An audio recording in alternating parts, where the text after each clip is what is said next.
The PL Show is brought to you by Kel Charcoal, Kel 360, and Kel Kids Toothpaste.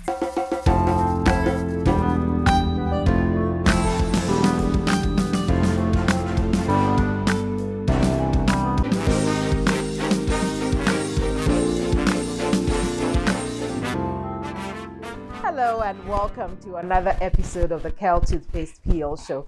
I'm Keminni Amanor, and today we'll be meeting a young, bold and phenomenal lady. She's also a gatherer of knowledge. That's why she's authored her first book, Vision with V. And I tell you what, she's achieved so much in her life that in her very young life today, she's Senior Manager, Strategy and Insights West Africa with Danone.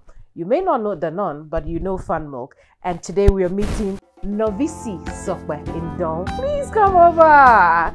Yay! There you are. You are gorgeous. You too. How are you? I'm good. How are you? Good to see you. And you're going to Here. tell us the story about how you've achieved so much in your young life. I will. And then Vision would be. Yeah. Please take a seat.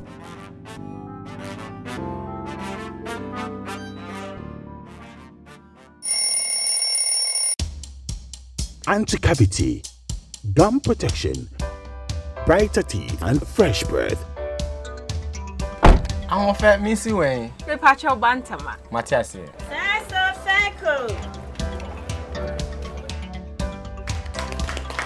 It's her smile. The fresh breath. Me Gidi say we use Kel 360 toothpaste. Some kind. Kel 360 toothpaste. Gaskia, Kel 360 toothpaste. It's a gum protector. Onim Jom Kasan. Kel 360 did the way. It's cool mint, gives me fresh breath, and your confidence booster. And you will see so feeling kika when you know Kel 360 toothpaste. Kel 360 toothpaste, anti-cavity, gum protection, brighter teeth and fresh breath. Kel, happy smile. This advert is FDA approved.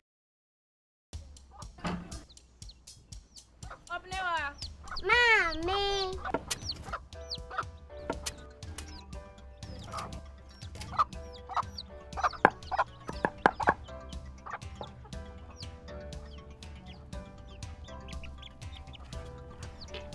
Michelle say,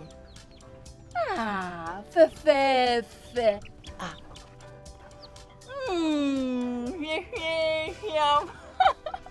Different era, better result. Time has changed and time has brought Kel Charcoal Toothpaste. Healthy gums, anti-cavity, fresher breath, and it whitens teeth.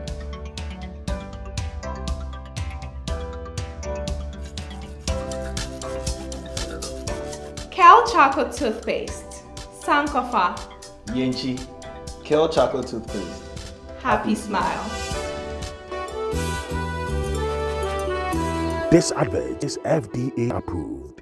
Welcome back. I want to start with Norvisi. Okay. What does it mean? Every time I say this meaning, other Ewe people give me side eye, but I believe it means unity. Okay. That's what my grandma told me, that it means like, sisterhood, togetherness. Yeah. I see. And you have created a sisterhood as a result of you. Yeah. Maybe not result Names of have the power name, but anyway. absolutely. I agree. And I believe that as well. We'll talk about that sisterhood you're creating with Vision with V.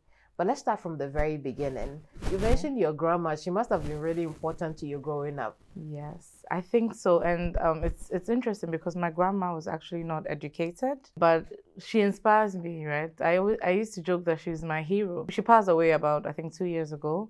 And when I think about her life and I think about some of the things that she did, she was very industrious. She traveled a lot, lived in multiple cities in Ghana.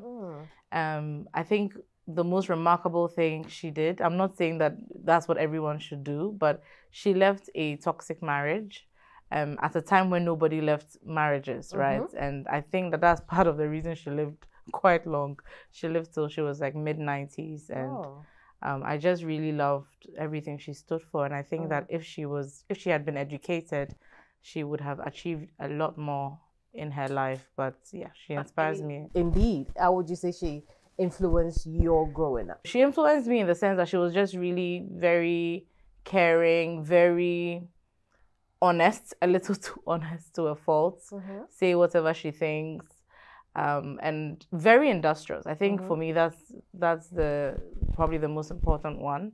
Always finding something to do with her hands, always has an idea, even till the very last, her very last days. Who would you describe yourself to be generally? Ooh, I think I'm someone who's very authentic. What you see is what you get. So, of course, that may not always, like, it's not everyone's cup of tea, but that's also okay. I think for me, that's the main thing. I'm very authentic. I lead with my heart. I'm also very strategic, generally, not just because that's the role I have currently, but I think in life, I like to make good choices. So I think things through. I'm creative, but I'm also very structured. It's kind of like a yin and yang. So I have like half of each. Lead with heart, but also throw in some logic. I am a people person. Yes, I like people. So that's just how I am. Because of that, I'm very inclusive. Like I like to include people as much as possible. I love diversity. I think that we can't all be the same. It'll be boring. Yeah, exactly. So I think that I thrive in environments that like have a lot of diversity, whether it is in different countries or even in places that have people of different personalities. I think I just thrive in environments that have diversity. Let's roll it back, okay, right, and talk about young Norvisi. And you know, a little bit told me that you were a dadaba. It depends on what dadaba is. Dadaba with hard labor. I mean, what do we define as dadaba? You tell us. Where do you situate that in your story? I don't know about dadaba. Like, no, I don't think I was dadaba. Okay. I don't think I was dadaba. So what was but dadaba is relative. So, so I grew up in a very busy household. Right. So it wasn't just me and my 2 other siblings. I have 2 brothers, but we grew up in a very busy household. So it meant that there were cousins, there were half siblings, there were aunts, there were just a lot of people in our home growing up. So I've always been used to having a lot of people around. Right. And I've always said that my mom grew up in a small town in the eastern region called Asamankese. So, I mean, both my parents were Ewe, but that's where my mom, grew up, right? And so for her, she always believed that, education is like the key. She still believes that education is the key, period. Like, it's the starting point. And she was always very driven and ambitious. And from where she came from, she was able to, she was, I think, the first person in her family to go to secondary school, the first to do everything. A lot of things. Secondary school, university, I would say even a master's degree. She was literally the first to achieve what she was able to achieve. She was a teacher for like her entire career. And so she's always had that mindset of, you need to work hard. You can't escape it. It's just a fact. You need to work hard. And, once you have education to at least a certain minimum level, it gives you a starting point. And so I think that that's why she also tried to bring other people in. Along. People who she felt if they didn't have a certain kind of guidance, they were not going to make it in life. Yes. Well, not make it in life, but they were not going to get this fundamental education level that she believed was required for you to even have a step in the door. If that, to give yourself a chance in the first place. Exactly. I see. That, people who grow up in teacher households, so their parents are teachers, have very interesting stories to tell. I have so many stories. Yeah, please share with us. I mean, I've always liked to read. I didn't mind studying. Now, not so much. It's not as easy as it used to be. My husband always jokes that it's adult education is hard. It's not as easy as it used to be. But then at the time, it came like naturally. I liked to read. I liked to study. I was very curious, right? But my mom was, there was like a was schedule. She was a disciplinarian. Like even everyone who knows her knows that, hey, she was also the firstborn daughter. Right. So combining that with being a like a trained teacher, you can imagine the level of discipline that we had growing up. You have to eat at a certain time. I think there was like 8 o'clock. I can't remember what it was called, but you have to be seated. Or I think it was 7. You have to be seated, not just to do homework. Homework is like a given. That you do it even before. Without question. Yeah, without question, before, evening. But you have to sit down and study for at least an hour every single day. And we're doing this from when we're really, really little. I see. Yes. So, I mean, did you get used to it, or there were times that... I mean, we found hacks to sometimes escape it. You found hacks? We found hacks, But I think that we just grew up with the understanding that no one is coming to save you. There's no shortcuts. Like, you have to do the work. I mean, what were some of the hacks that you used to escape? So maybe you want to watch TV. It was my brothers who used to do that. So in those days... You're snitching on your brothers and leaving yourself. Me, I was good. My brothers used to do that. They want to watch TV, or there's a show going on that they don't want to miss. In those days, I think there was like a cassette player or something. Yeah. There was a way they could turn off the TV and still record. I don't know how, but so we'll go sit at the desk and act like we're studying while they're recording the show. So when she comes to check, they're recording while we are pretending to study. And then the moment she goes, we will turn the TV back on and be watching the show. Like, they had so many different hacks around it. But I think fundamentally we just understood that you had to study. You had to just do the work, Where were you educated? Okay, so I went to Alcid Academy, and then after Alcid Academy, I went to the best girls' school in Ghana. I'm sure you know which one. No, I don't. Yes, Are you speaking about St. Mary's Girls? I'm not even going to argue with that. So of course, I went to Wesley Girls High School, the best girls' school in Ghana. I just wanted to say it again so that you get it. So we get it. Yes, and then after that, I went to KNUST. And while I was at KNUST, I also spent a year in a university in France called University of Caen in Normandy. Because while I was in KNUST, I was doing French and sociology. And at the time, it was required for you to spend some time abroad. Yeah, a year abroad in a Francophone or a French country, so that it was a requirement for you to be able to graduate. So that's sums up my education. All the other training, I don't have a master's degree. I'm saying it here so that it pushes me to actually go and get it done, because I've had it in my plan for a while. But then I think all the other experience I have from the job, doing this for maybe a little over 12 years. Interesting. I'm talking about my main hustle, my main career. Right. Yes. I see. Let's look at that educational period. You spent a year abroad. Yes. You were a child that had lived with your parents most of your life, but then you had to go to Wesley Girls all the way in the central region. What was that time like? Okay, that's an interesting question. I think for me, I've always been somehow curious about travel. So even as a young child, when I was even selecting my schools, of course I was looking for schools that were great, but I also liked the idea of go and study in another city. So if you look, you'd see that, okay, of course I was living in Accra, so I went to Alcid, but then I went to Wesley Girls in Cape Coast, and then I went to KNUST in Kumasi. I always liked that idea. Wesley Girls is a very strict school, there are a lot of rules. And so I would say that I struggled a little. I think that Wesley Girls is also a school that is predominantly science-based. So most of the people who went to Wesley Girls and were in the arts, you see that sometimes you'd be seen as maybe being stubborn or being, there was a term, deviant or something. But it's just because, art students are sometimes just a vibe. So they're creative. So sometimes we don't exactly conform. Rebellion is part of creativity. I wouldn't even call it rebellion. I think it's just the fact, and I think it's even something that has more to do with the Ghanaian educational system, where it's almost like there's a certain line, and anyone who strays a little off the line is seen as, being deviant or rebellious. So I think in Wesley Girls, obviously, there was a little bit of a struggle.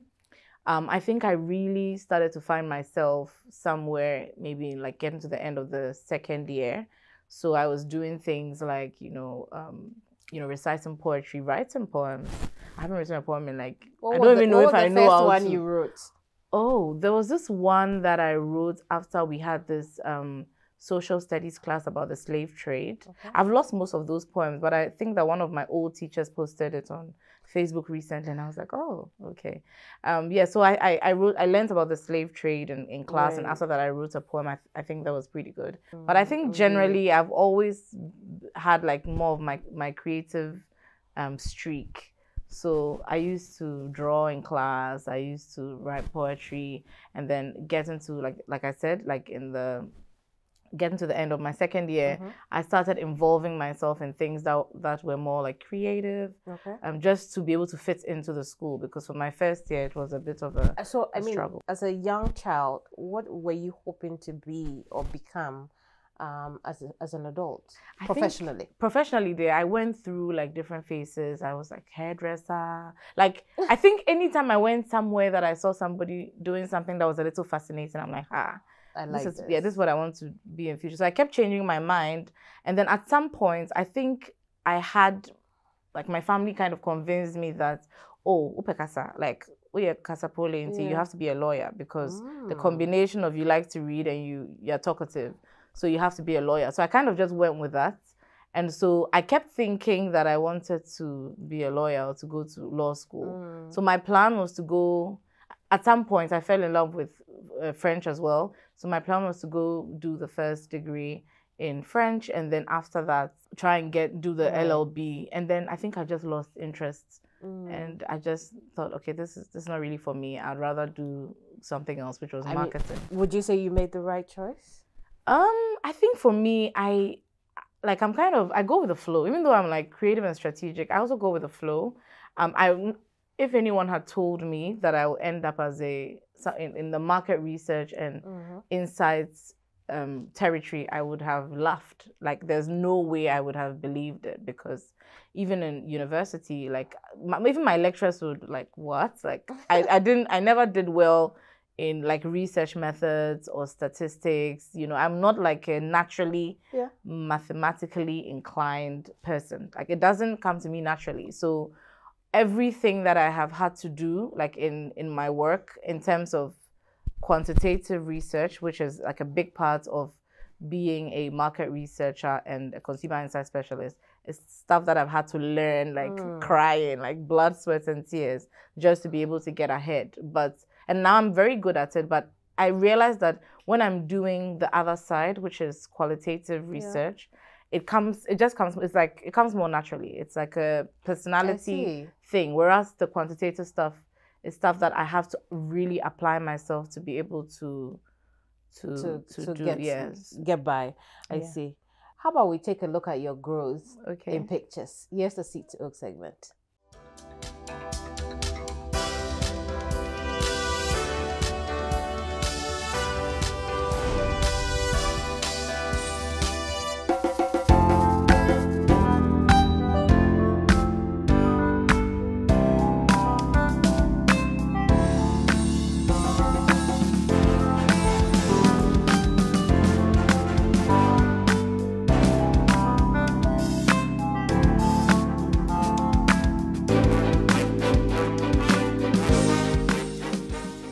I told you were Dadaba because you were sitting in a walker in that picture. Dadaba sits in walkers. Oh, absolutely. I mean, I don't know if walkers are an indication of Dadaba. I do not accept it at all. But you're a really beautiful young woman. Thank you. Yeah, absolutely. We'll talk about career in a bit. The Seed to Oak segment is brought to you by Kelkis Toothpaste. If you're looking to avoid World War III with your children when you're going to brush their teeth, I recommend Kelkis Toothpaste. It's strawberry flavored. It's gentle on their teeth. However, it will do all the job that you need it to do. It will keep their breaths fresh and ensure that they don't have any gum disease or cavity at all. So I recommend that to you. So we'll take a quick break. When we come back, we'll look at how she has progressed through her career up until now. Don't go away. Brush, brush, brush, brush, brush, brush, brush, brush your teeth. Brush, brush, brush, 2 times a day. Brush with Kelkis. Hello, my friends. My name is Kelkis Toothpaste. Wow. I was made to be gentle on your gum, but protected. I will protect your teeth from cavity, make your teeth whiter, stronger, keep your mouth fresh all day. And best of all, I'm strawberry flavored, So put on a smile and try me. That's amazing. Just try me. That's my job. If you say so, jump on my brush. Makes your teeth stronger. Chicky chicky whiter. Chicky chicky stronger. Yay! You did it! I'm glad you like your new toothpaste. Don't forget to brush both day and night. Kel Kids. Happy smile.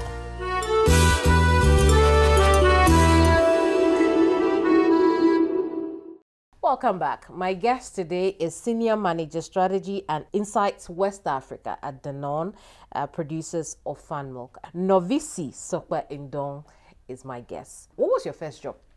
Oh, my first job, official job, was at Swivel Marketing. The way you're saying official, yeah, it's like there were other things that came before. Yeah, because when I think about it, I started working in my mother's shop for, a couple of years, like most of my life.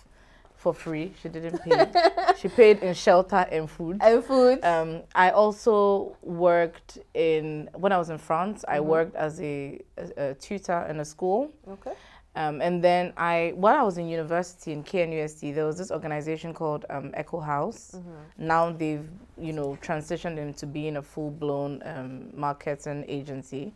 I also worked there. I was part of the first team. They used to do a magazine.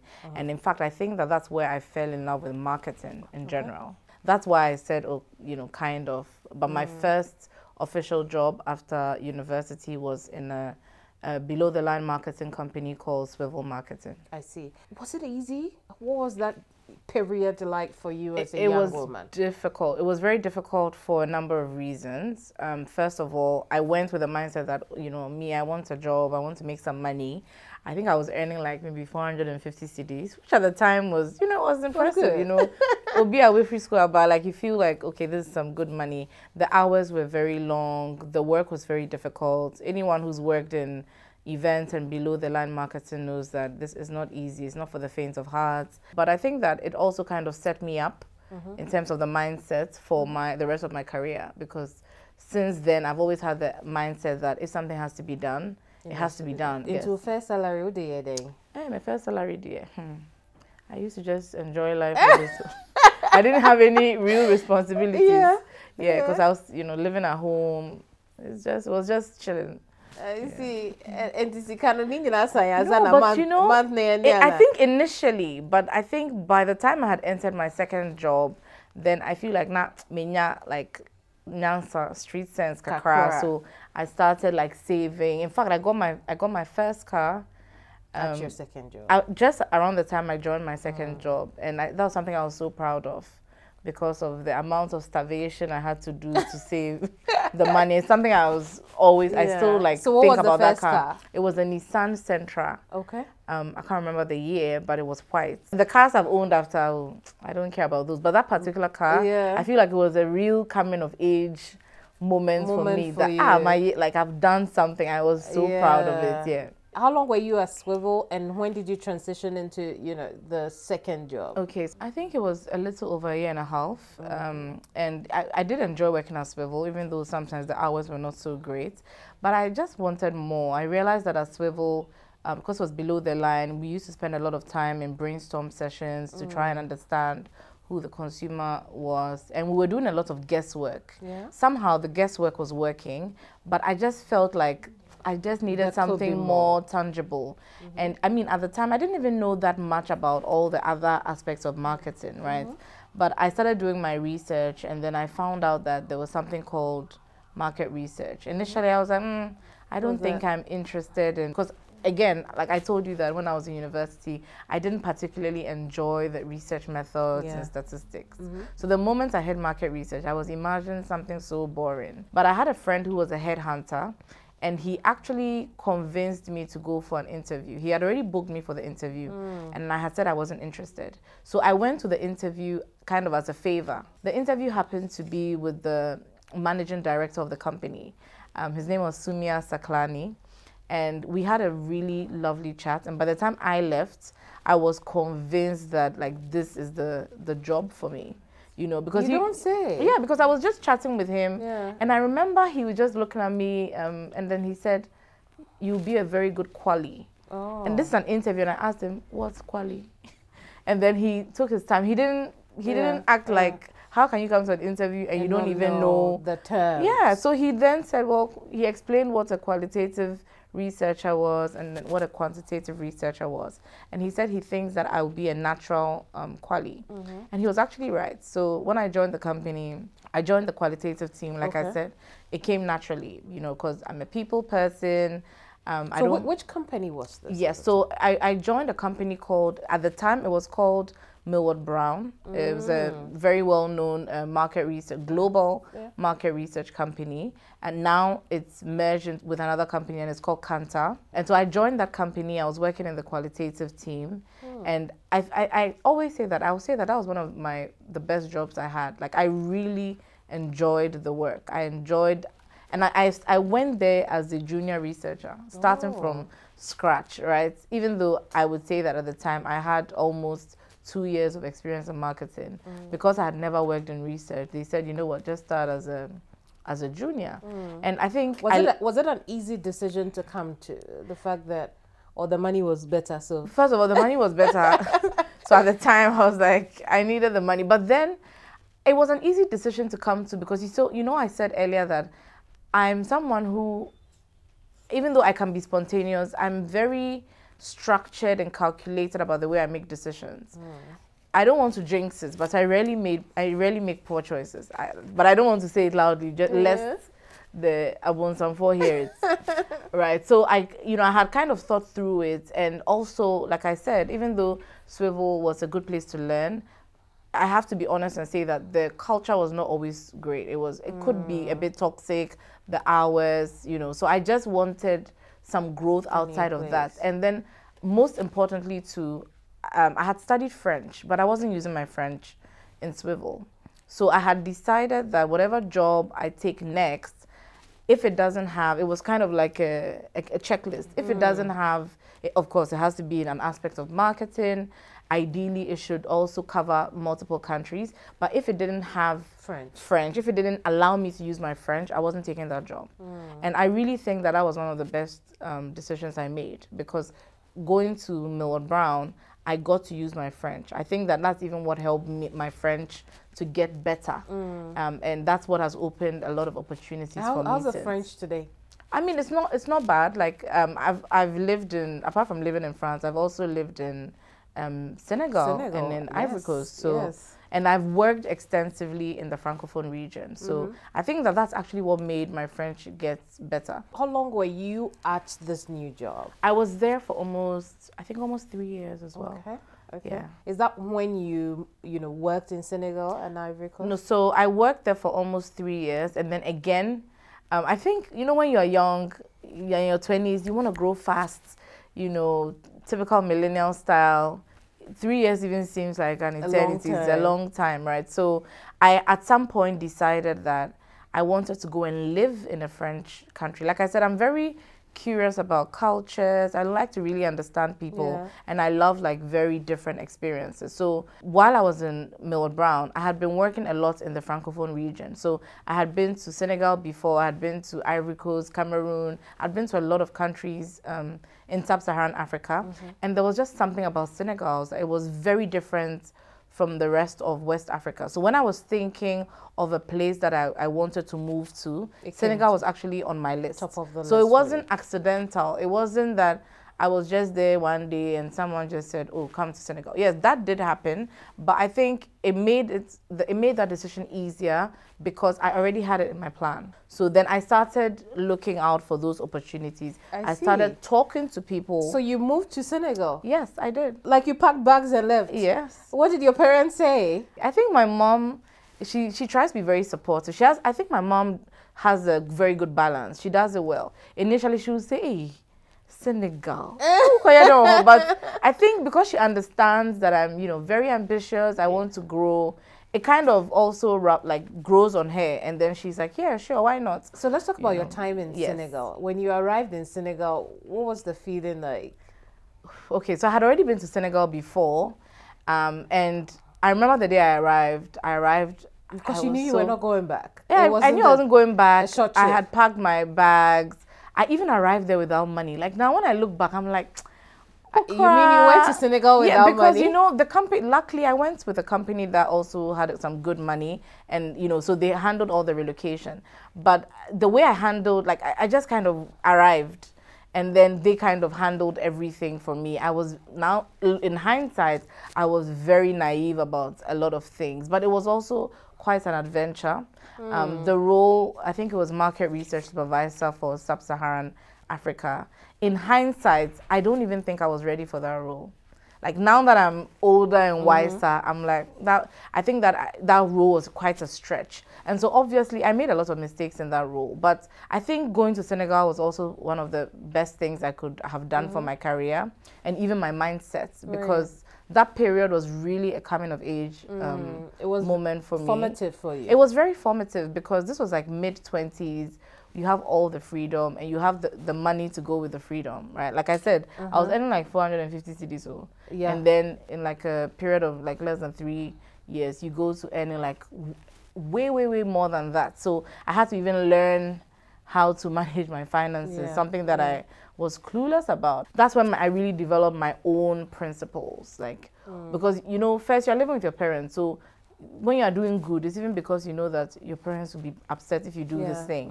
But now you are on your own. You're taking care of yourself. And in a different country. In a different country, which is very different from your country, completely worlds apart. So I feel like that's when I really grew up. Like I would say that's when I became a woman, right? And so I spent. And then you also say that you made a lot of mistakes at that job. I did. When did those mistakes happen? How did it make you feel? I made a lot of mistakes from the get-go, right? And I feel like those mistakes were also justified because, first of all, in my industry, when you move from working with an agency to working on the client side, because the company I was working in was a multinational, it is already like, no, you can't escape it. It's going to be a tough transition. It's going to be a very... on you? They were very hard, but not because they wanted to be hard on me. No, I mean, were the mistakes hard on you? The mistakes were hard on me, but I also think that those are the same mistakes that catapulted me, because the thing about me is that I'm not someone who gives up. Like, so even though I'm making the mistake, I'm taking the feedback and I'm trying to learn. So that kind of catapulted, you know, some of the mistakes would affect your reputation in the company, but I think that still kind of helped me learn fast. So do you get my point? If there was a gap, because there was such a big gap, I had to learn a lot of things the hard way very early. So right? how long were you there for? I was there also for almost 3 years. For almost 3 years. I see. So maybe that's like And you stayed with the same company for 3 years, which means that you know, it was tough. I'm being honest. It was very tough staying, because you know there's something about people who work in corporates will tell you, like, once you start making certain mistakes, people kind of brand you. So most people would leave, you know, if they feel like it's not working after like 9 months, they leave, right? But for me, I really felt like I need to learn. And so even though it was very difficult, you're handling multiple countries. I was in a setup where you're dealing with a lot of senior leaders. You don't have the capacity because you've not learned the emotional intelligence to be able to even articulate certain things. I was too raw. So, you know, there are times when I'll say something even to my boss. I don't think I'm even saying anything bad. And you just see everyone's face like almost cringe because it's like, why would you say this in that way? So what was the top lesson or thing that period made you realize about yourself? Okay, I think that and I had a previous boss who had told me this, and I thought they were trying to sit on my happiness. But he had said that you need to give yourself time to grow. I still believe that, and sometimes when I talk to the ladies that I mentor, I tell them this. And it's almost is it counterintuitive? Is that the word? Because on one hand, you're telling these ladies that you need to be ambitious, go get it. And then in the same breath, you're telling them that you need to give yourself time to grow. So I think that it has to be a balance, because the thing is, if you understand that this opportunity you're taking, there's a major gap, it means that you need to be prepared for the fact that you are going to make a lot of mistakes that could potentially affect your career, or you are going to have to grind to bridge that gap, right? But I think for me, that was the main lesson, that you really do sometimes, need to give yourself time to grow into certain things, you know.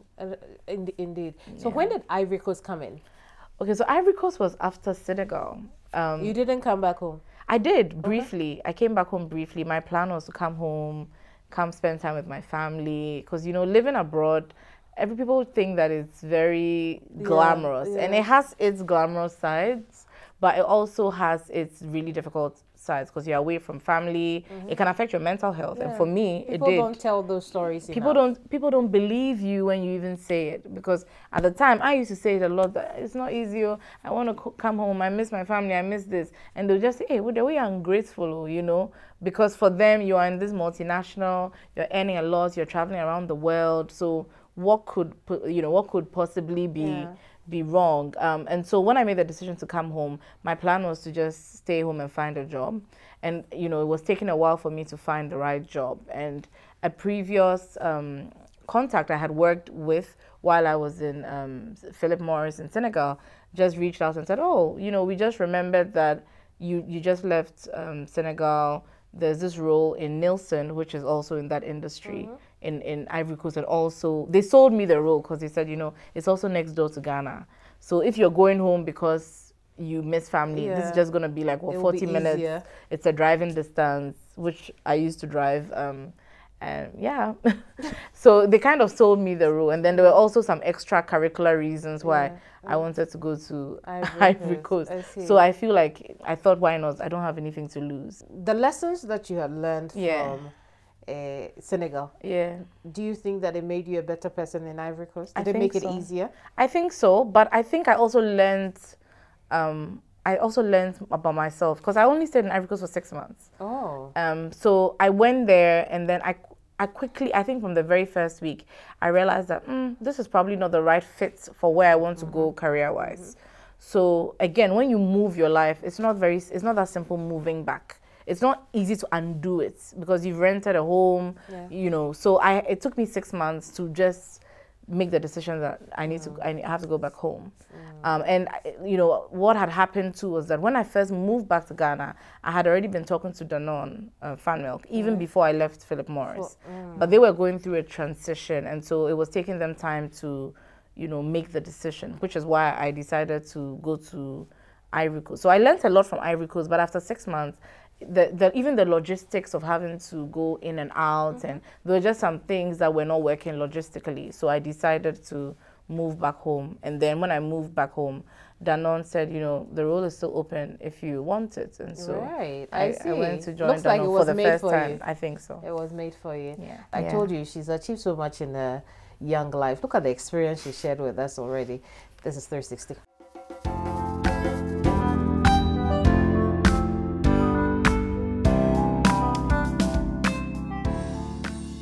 Norvisi Sokwe Ndon is an inspiring author and a visionary.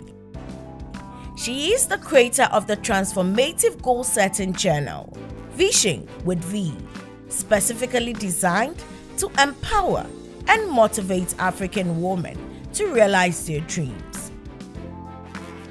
Despite Norvisi's role as a trailblazing author, she is currently the senior manager in charge of strategy and insights for West Africa at Danone, popularly called Fan Milk Limited, where her expertise has shaping the future of the industry.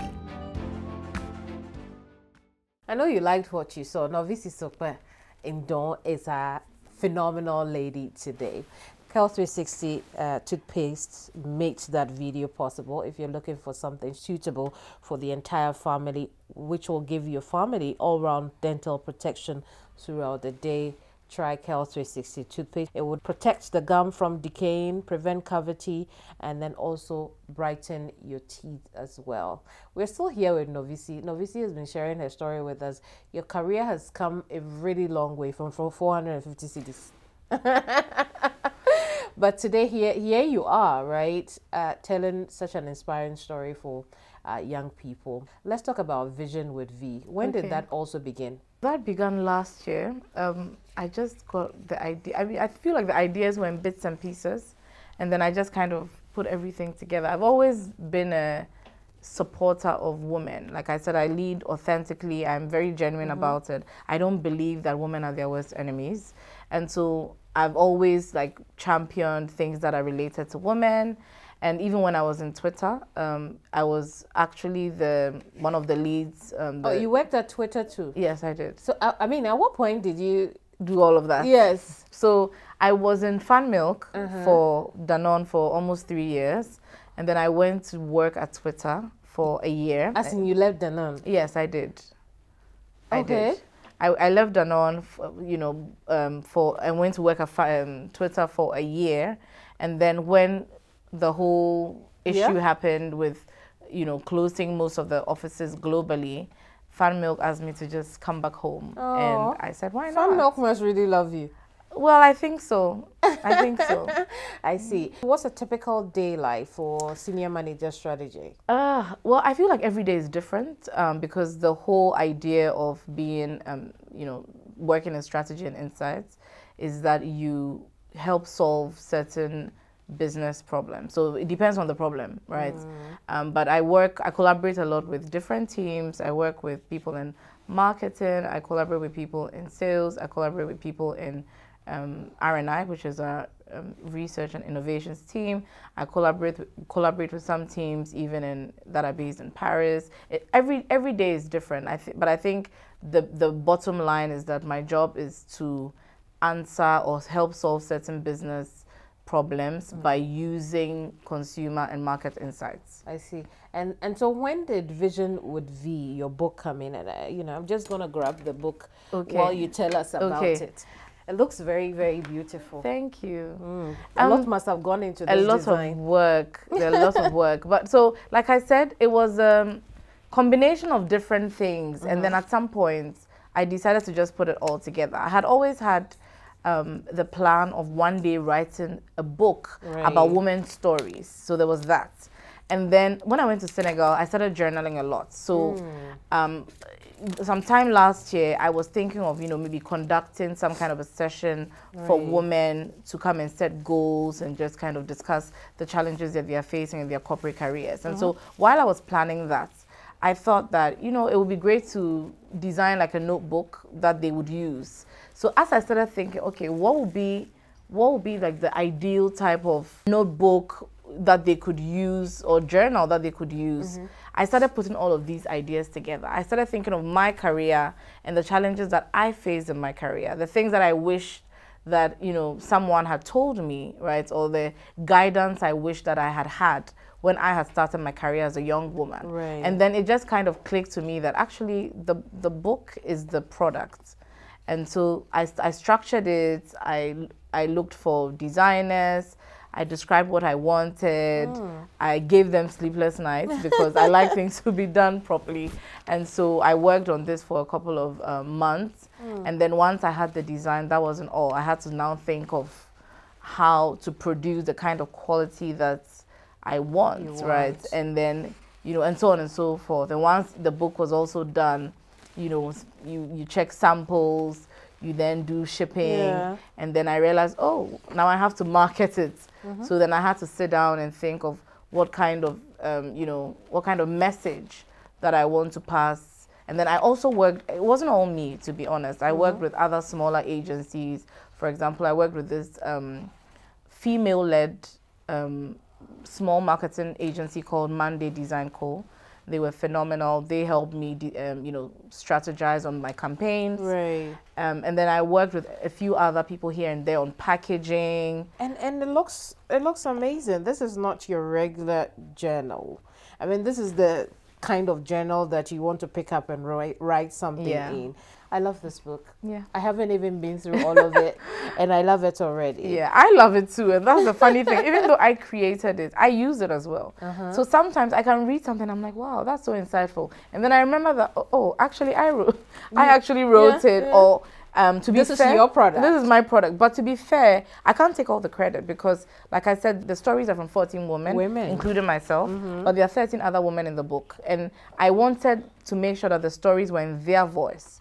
So I had them, I forced these ladies to write. I love this so And then much. all I did was edit. So sometimes I go back and I read like an entry from one of the ladies, and I'm like, huh, like it just reminds me of even how to behave, you know.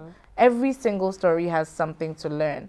Things around how they are coping with their mental health, emotional intelligence. There's so many things, you know. And for me, I think what I was trying to do with this book was to give other women like a clearer idea of what it takes, right? For them to understand that, of course, there are the good times, there are the bad times, and there are the in-betweens. But it doesn't, it's part of life. It doesn't mean that... alone. Exactly, they're not alone. So hearing some customers who've bought it say that it makes them feel seen and it feels like a warm hug, it makes me feel like my job is done. It's like a whole community in a book. Yeah. And I think that's what I love most about it. If you look on the cover of the book, you will see there are 3 small symbols.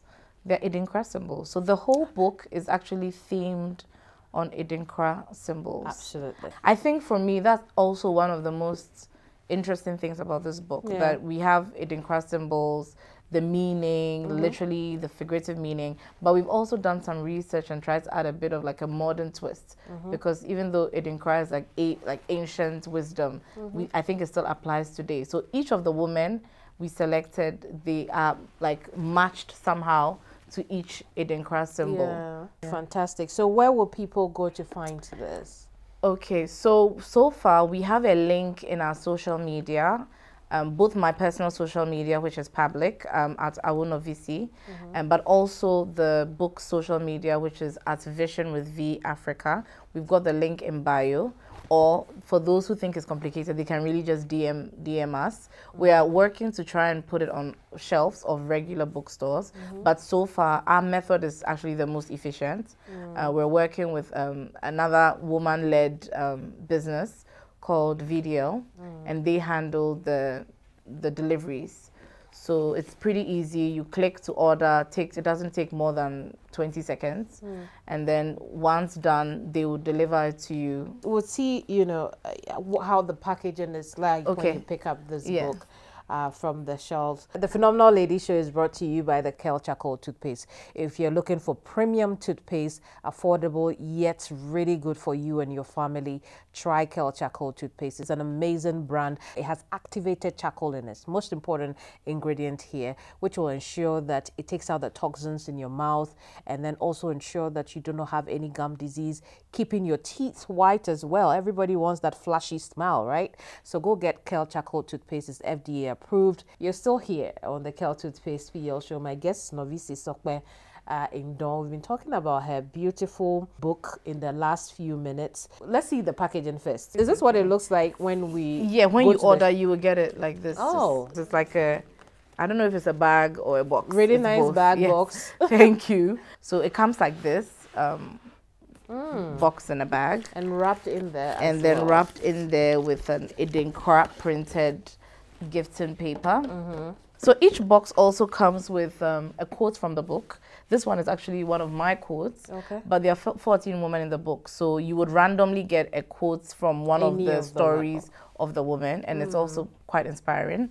And then this has this beautiful Idinkra you know, paper. So this is how it comes, and then you unwrap it, and then we have the book one in it. Yes. If you take that off, this is what you get, right? If you take that off, this is what you get. Indeed, this is lovely. Thank you so much. But just before we go, so when did the marriage come in for you? Oh, okay. I wasn't expecting that question. I think that probably like in my late 20s, I think I started dating more intentionally. That, okay, like, you know, if I meet a guy and he's coming to waste my time. I was also very direct. Not that I'm saying, hey, I want to marry tomorrow. But again, back to me being very structured, writing my objectives. At some point, I wrote in my journal that in the next X number of years, I want to be in a committed relationship. And it happened? Yeah, it did happen.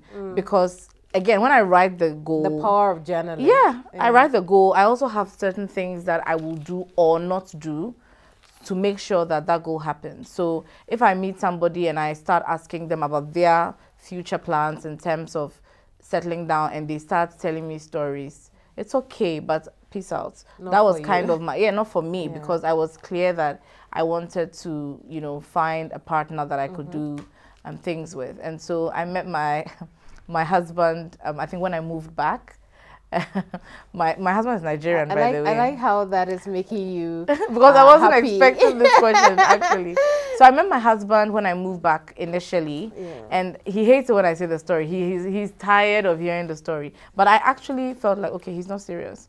So at some point I cut him off, and I was like, okay, we can be friends. But he was sharp. He stayed around trying to be my friend, and then at some point, I feel like when he now had my attention, he now came in like seriously and said, yeah, he wants to, you know, take it to the next level and all of that.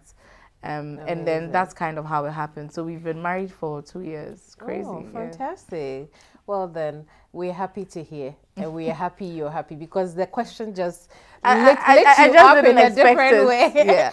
But you know, you've been talking about a lot of women-led businesses that are, you know, assisting with your book, and then you know, it caught my attention how important having a women's community is.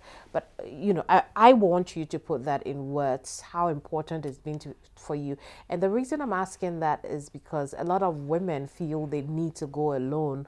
They're afraid of other women drawing them back. But how important has the women's community been for you? Oh my God, like I feel like if I start, I won't finish. Generally, it's great to have community, to put yourself out there, to network, whether with men or women. I think with women, the reason why I'm also very intentional about including women in everything I do is because sometimes we're just naturally forgotten. Yeah. So while working on this book, like most of the time I would kind of like lean towards, if let's say there was something specific I wanted to do, it sounds like a bias, but I would prefer to do it with a woman-led business.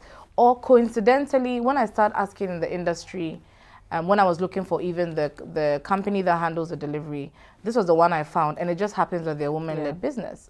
Or even when I did my launch, you know, I found out that it was at the Mix. It was also a woman-led business, and then they also gave me a good deal because for them, they lead with you know, the fact that, oh, you're a woman, young woman trying to do something. We love that, so we'll support you. And a lot of the women have supported me. Some of them who didn't even know me, like, you know, they didn't know me personally. They weren't friends with me or anything. They bought your dream. Yeah, they help. Like, they help without expecting anything in return. Like, you know, and so for me, that has just taught me that, you know, we really should help each other. Because for me as a person, I'm also very intentional about helping other women. So that's what my mom keeps saying. She thinks that I get the help because I also give the help. Indeed. But I just think that if we are all helping each other without any malice or, you know, talking behind, like, you know, we can actually get far. Indeed. Yeah. Anyway, before we let you go, we want to give you presents, just as you have brought us some here.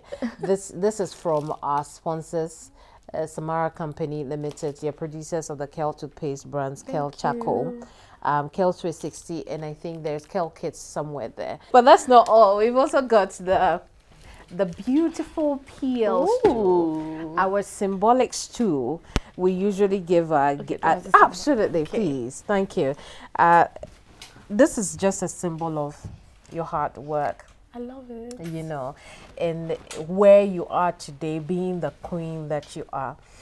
You know, women don't need reminders that they are queens, but every now and then a reminder isn't so bad, especially when the going gets tough. When you put your eyes on this, you remember that you have come this far because of your hard work. Okay. So here you go, queen. Don't make me cry. Queen so Norvisi. Thank you so much. This is yours. Thank you so much for coming. I love anything that is Ghanaian symbolism, so I'll take the stool. I think it's it's really good. Yes. Thank you so much. But in the spirit of, you know, our Ghanaian generosity, I also brought you something. I like to gift a book from time to time to some magical woman. And I think what you guys are doing with this show is amazing. Thank you so much. So this is a gift from me. Thank you so much. And everyone at Vision with V, i.e. just me. So thank you very much. It's interesting how you put it, but it's still great work. Thank you so much for coming. It's been a pleasure talking to you. So I've got my copy. You go get yours as well. She says that all you need to do is just DM her and she'll bring it to you. And she says it's Norvisi. That's for her page, but you also find Vision with V on Instagram, V Africa on Instagram as well. And so go grab yourself a copy. It's as phenomenal as this program. And like I said before, it's like a community in this book. You will never feel alone if you grab a copy of this book. But that's all we have for you today. The Phenomenal Lady Show is brought to you by the Kel toothpaste brands, Kel Kids, Kel 360, and Kel Charcoal. Our makeup is by Cover Experts in Beauty. Thank you so much for enhancing our beauty. We're already, beautiful. So thank you so much for enhancing our beauty. We'll see you here same time next week. I'm Keminni Amanor. Bye-bye.